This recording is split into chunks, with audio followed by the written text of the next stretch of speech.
سلام دوستان، سنجش شناسنامه خارجی یعنی که زگرم پاسپورت برای شما مشکل شده است و شما نمیتوانید در کجا چطور بسنجید. و ما پیش راه این مشکل شما را گرفتیم. شما اکنون میتوانید در خانه نشسته پاسپورت های خود را بسنجید و جواب درست را بگیرید. تنها با طریق واتساپ با این برادر صحبت کنید. این برادر بر شما چیزی گفت همان کار را بکنید. البته جواب پوره و عمیق به شما روان میکنند.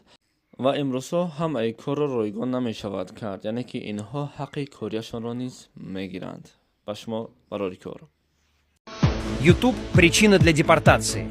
Мигранта из Таджикистана выгнали из России. Причина в том, что в истории его просмотров на YouTube полицейские якобы нашли некие кадры войны в Чечне. Какие именно, ему не сказали. После чего парня обвинили в русофобии и спросили, почему ты хочешь убивать русских.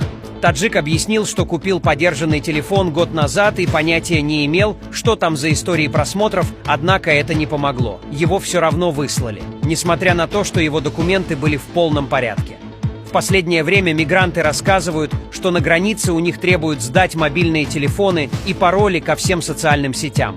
В случае отказа о въезде в Россию можно забыть сразу. Если согласишься отдать телефон и раскрыть пароли, то силовики будут искать малейший предлог для отказа во въезде.